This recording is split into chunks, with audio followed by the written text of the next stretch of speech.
Baik, Bapak dan Ibu yang saya hormati, dalam video saya kali ini saya akan memberikan penjelasan kepada Bapak dan Ibu, memberikan gambaran tentang bagaimana cara melakukan eksplorasi rapot pendidikan satuan pendidikan. Sebagaimana kita ketahui bahwa di rapot pendidikan versi 2.0 atau rapot pendidikan tahun 2023 ini, melalui dashboard kita sudah bisa melakukan eksplorasi untuk mencari inspirasi benahi, untuk mencari akar masalah dan melakukan identifikasi. Artinya, dibandingkan dengan rapot pendidikan tahun 2022, rapot pendidikan 2023 jauh lebih menarik. Pada rapot pendidikan tahun 2022, untuk menyusun perencanaan berbasis data, melalui identifikasi, refleksi, dan benahi, kita harus melakukan unduhan Excel. Nah, di rapot pendidikan tahun 2023 ini, kita di samping menyusun PBD itu melalui unduhan rapot, kita juga bisa melakukan PBD, menyusun perencanaan berbasis data itu dari dashboard pendidikan. Nah, di dashboard pendidikan itu, kita akan tahu, kita akan bisa melakukan identifikasi untuk mencari mana masalah yang terjadi, mana masalah yang harus diatasi oleh satuan pendidikan. Yang kedua, apa yang menjadi akar masalah. Dan yang ketiga adalah bagaimana cara membenahinya. Nah, oleh karena itu, hari ini kami akan menjelaskan kepada Bapak dan Ibu sekalian tentang bagaimana melakukan eksplorasi rapot pendidikan. Bapak dan Ibu sekalian, langkah pertama yang harus Bapak dan Ibu lakukan untuk melakukan eksplorasi rapot pendidikan adalah Bapak dan Ibu harus langsung saja masuk ke Google ya. Nah, di Google ini silakan diketik rapot pendidikan. Nah, setelah itu silakan klik yang atas. Nah, ini rapot pendidikan ini. Nanti Bapak dan Ibu akan menemukan tampilan seperti ini. Silakan klik pada lihat hasil satuan atau dinas pendidikan. Bagi dinas pendidikan bisa masuk dengan menggunakan akun dinasnya.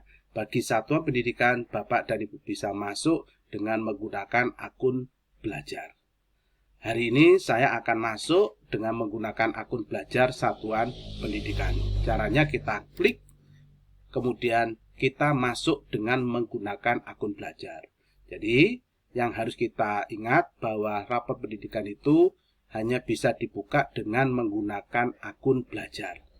Nah, yang kedua, yang berbeda adalah kalau tahun kemarin yang bisa membuka adalah akun belajarnya kepala sekolah atau operator, yaitu yang ada tulisan adminnya. Nah, untuk rapot pendidikan tahun 2023 ini tidak hanya kepala sekolah dan operator yang bisa membuka, tetapi semua guru di satuan pendidikan yang telah memiliki akun belajar dan yang akun belajarnya sudah aktif bisa membuka rapot pendidikannya.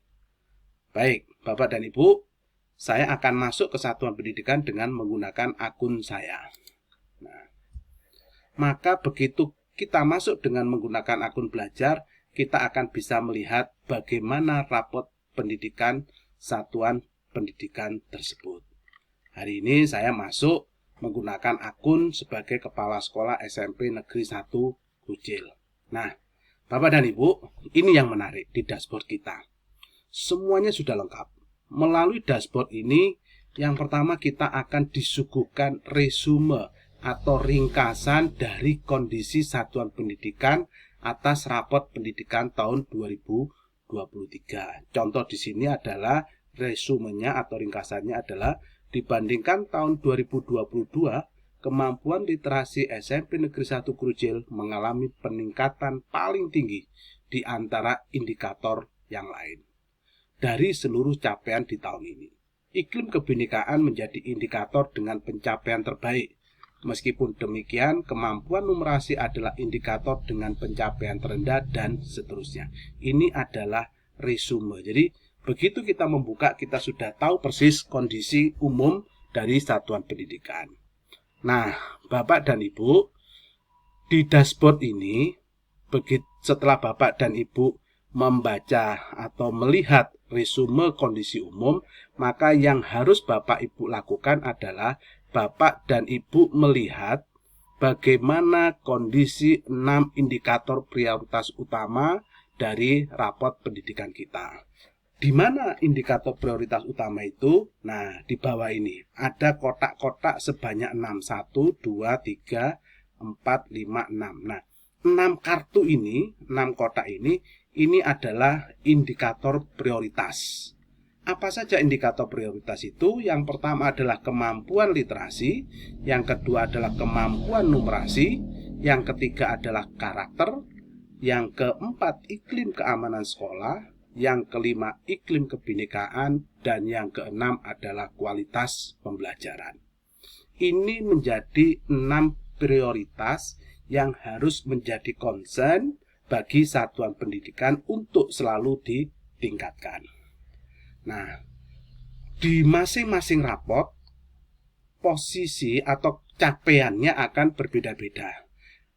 Tetapi secara umum, capaian itu bisa dikelompokkan menjadi 3, yaitu kondisinya yang kurang baik atau rendah, capaian sedang, dan capaiannya yang sudah baik. Yang rendah itu biasanya diindikasikan dengan warna merah, sedangkan yang sedang diindikasikan dengan warna kuning, dan yang sudah baik diindikasikan yang dengan warna hijau. Langkah yang harus Bapak Ibu lakukan, langkah pertama yang harus Bapak Ibu lakukan, sebagaimana langkah pada PPD, yaitu kita mengenal yang istilah yang namanya IRB, yaitu identifikasi, refleksi, dan benahi. Identifikasi adalah kita melihat dari 6 kartu ini, 1, 2, literasi, numerasi, karakter, iklim keamanan sekolah, iklim kebinekaan, dan kualitas pembelajaran. Dari 6 kartu ini, mana yang kondisinya kurang baik, mana yang kondisinya sedang, dan mana kondisinya yang sudah baik. Yang tidak baik itu adalah diindikasikan dengan warna merah, ya, dan kuning. Jadi yang merah dan kuning itu harus menjadi prioritas untuk dilakukan intervensi atau dilakukan pembenahan. Kalau memang sudah tidak ada yang merah dan yang kuning, barulah yang hijau ini yang juga harus kita tingkatkan. Bapak dan Ibu, di raport pendidikan ini untuk SMP Negeri 1 Gurjil, ini kita menemukan tidak ada warna merah. Yang kita temukan adalah warna hijau dan warna kuning. Nah, tentu yang warna kuning ini harus kita lakukan upaya pembenahan dan peningkatan. Nah, untuk menentukan dari 2 warna kuning itu mana yang harus kita prioritaskan, yang pertama adalah kalau warna-warnanya sama, maka kita cari yang nilainya paling rendah. Di antara literasi dan numerasi, kalau literasi capaiannya mencapai 60%, kalau numerasi mencapai 46%. Ini artinya yang numerasi menjadi prioritas 1, kemudian literasi menjadi prioritas 2 untuk tahapan pembenahan. Nah, Bapak dan Ibu, setelah kita mengetahui, setelah kita melihat seperti itu, mana yang kuning, mana yang merah, itulah yang disebut dengan proses identifikasi. Nah, Bapak dan Ibu, setelah kita melakukan identifikasi dari 6 kartu ini, bahwa yang rendah adalah numerasi, yang kedua adalah literasi, maka berarti kita sudah masuk pada tahap identifikasi. Setelah melakukan identifikasi, langkah berikutnya adalah kita mencari akar masalah atau refleksi. Bagaimana cara mencari akar masalah? Bapak dan Ibu dapat mencari akar masalah itu dengan mengklik pelajari akar masalah dari masing-masing kartu, terutama yang warnanya yang capaiannya masih rendah. Nah, contoh misalnya ini numerasi. Kita klik akar masalah. Nah, begitu kita klik akar masalah numerasi, maka kita akan ditunjukkan apa saja yang menjadi akar masalah tersebut. Nah, akar masalah itu ada di mana? Ya ini, yang ada di kanan dan yang ada di bawah. Di kanan itu akar masalah dari numerasi. Untuk yang level 2 dari dimensi A2 itu adalah kemampuan kompetensi pada domain aljabar. Yang kedua adalah pada domain data dan ketidakpastian. Ini adalah akar masalah 1, akar masalah 2. Nah, akar masalah yang lain bisa kita lihat pada kartu yang ada di bawah ini. Yaitu pada kartu literasi, anak-anak ternyata masih rendah dalam kompetensi membaca teks dan kompetensi membaca sastra. Pada kartu kualitas pembelajaran, guru-guru kita masih lemah pada metode pembelajaran dan manajemen kelas. Pada tataran kepemimpinan instruksional, ternyata akar masalahnya adalah visi misi sekolah dan dukungan refleksi guru. Ini artinya bahwa di rendahnya kemampuan numerasi dipengaruhi oleh 8 akar masalah tersebut, yaitu ini 1, 2, akar masalah 3, akar masalah 4, 5, 6, 7, dan 8. Nah, inilah yang disebut dengan refleksi atau mencari akar masalah. Langkah berikutnya setelah kita menemukan akar masalah adalah kita mencari benahinya. Untuk melakukan pembenahan, maka Bapak dan Ibu diberikan bantuan di rapor pendidikan itu melalui inspirasi benahi. Nah, ketika Bapak dan Ibu mengklik inspirasi benahi, maka secara otomatis Bapak dan Ibu bisa melihat inspirasi-inspirasi benahi yang bisa dilakukan oleh Bapak dan Ibu untuk meningkatkan kualitas pendidikan yang ada di satuan Bapak dan Ibu. Bagaimana caranya? Begitu kita klik inspirasi benahi, maka misalnya ini pada kompetensi domain aljabar. Bapak dan Ibu sudah bisa melihat apa yang harus dilakukan untuk meningkatkan kompetensi anak-anak pada domain aljabar, yaitu melalui inspirasi benahi ini. Yaitu melalui apa kegiatannya? Peningkatan kompetensi GTK dan kebijakan yang menunjang kemampuan numerasi pada domain aljabar. Contoh konkretnya seperti apa? Kita klik di sini, maka secara otomatis kita akan terhubung dengan rapot dengan platform Merdeka Mengajar.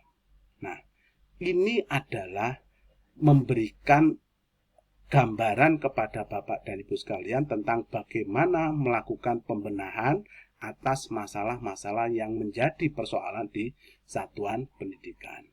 Nah, Bapak dan Ibu, ketika Bapak dan Ibu mengklik ini, diharapkan semua guru bisa membuka dan mengeksplor sampai pada inspirasi benahinya, sehingga diharapkan Bapak dan Ibu mendapatkan gambaran, mendapatkan informasi, mendapatkan inspirasi bagaimana meningkatkan kemampuan numerasi di satuan pendidikan itu.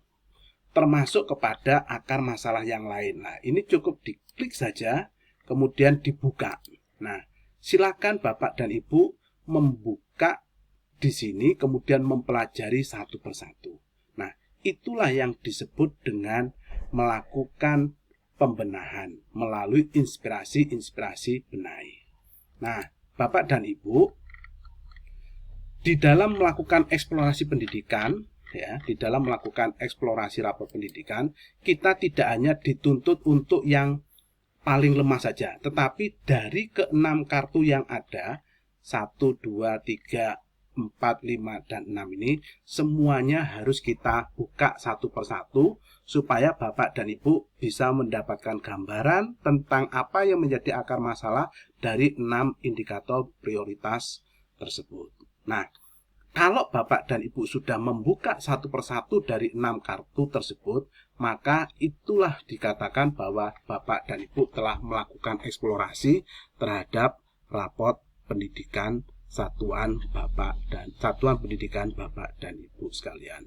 Barangkali ini yang perlu kami jelaskan. Selamat belajar, selamat berupaya untuk meningkatkan kualitas pembelajaran, kualitas pendidikan yang ada di satuan pendidikan. Mudah-mudahan dengan melakukan eksplorasi ini, Bapak dan Ibu menemukan inspirasi untuk melakukan upaya terbaik bagi anak didik kita. Terima kasih. Wassalamualaikum warahmatullahi wabarakatuh.